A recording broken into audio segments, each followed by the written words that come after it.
Those who spend much of their time in the field are exposed to hazards. Some of them can be eliminated and some can be reduced substantially by applying a little know-how.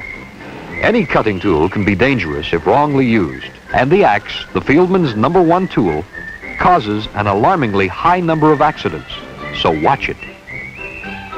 Observe the way in which any bushman looks after and uses his axe, and you can immediately assess his competence. Of major importance is a strong and solid union of the axe head to the handle.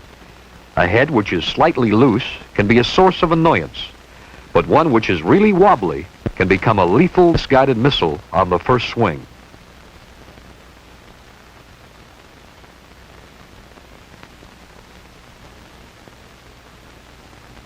Don't get the idea that a dull axe is less likely to cause injury than a sharp one.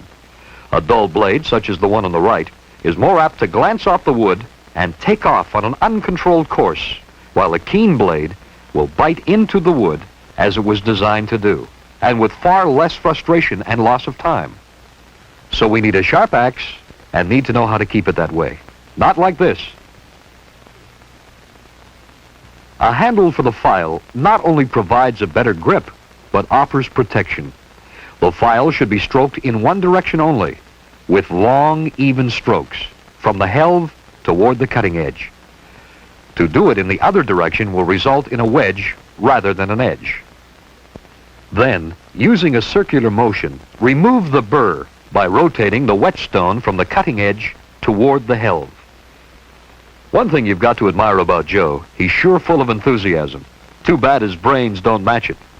He doesn't seem to care how he stands or what's in the way of a good swing. That sapling is his target, and all else is of no consequence. No, not a windmill in action, just Joe's enthusiastic limbing technique.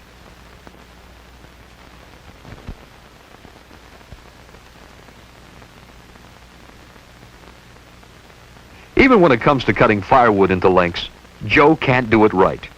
Maybe he's got a grudge against his legs. Now we put the log here, and we swing thus, and whoops! Cutting kindling is easy.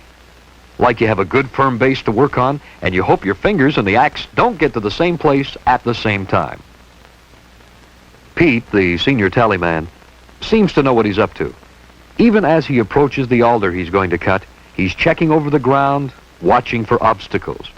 Before he attacks the sapling, he removes the underbrush and cuts off the lower limbs.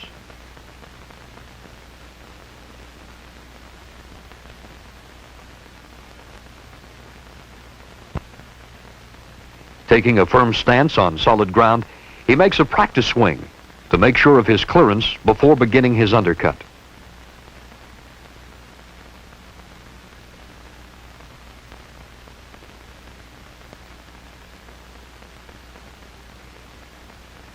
As he moves to the other side, he repeats his precautionary measures, and then another mighty monarch of the forest is laid low.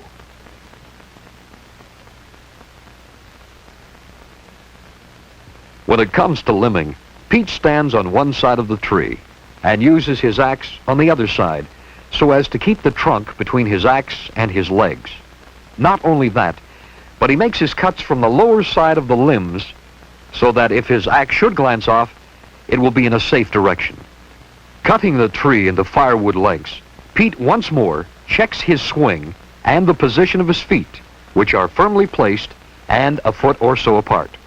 With this position, even a missed swing will only hit the ground. Rather than setting up his firewood for a game of strike one, you're out, Pete places it on the opposite side of the log so that no kickback is possible. This is obviously a much better way of cutting kindling than Joe's method. The wood is firmly supported, and Pete's left hand is well out of range of any wild swing. If this doesn't curl your toes, then you must be one of those who likes to live dangerously. Keep your sandals for recreation, not for work, and keep your feet for walking. In carrying axes, the main thing is don't lose your head. Don't make a target of your noggin. Pete knows a better way. Less flamboyant maybe, but better. Hold the axe at the point of balance, just below the head, and with the handle forward. If the handle is to the rear, A forward fall is likely to turn the blade inward toward your rather vulnerable flesh. But with the handle forward and the blade held at an outward angle, the chances are that you will be able to pick yourself up still in one piece.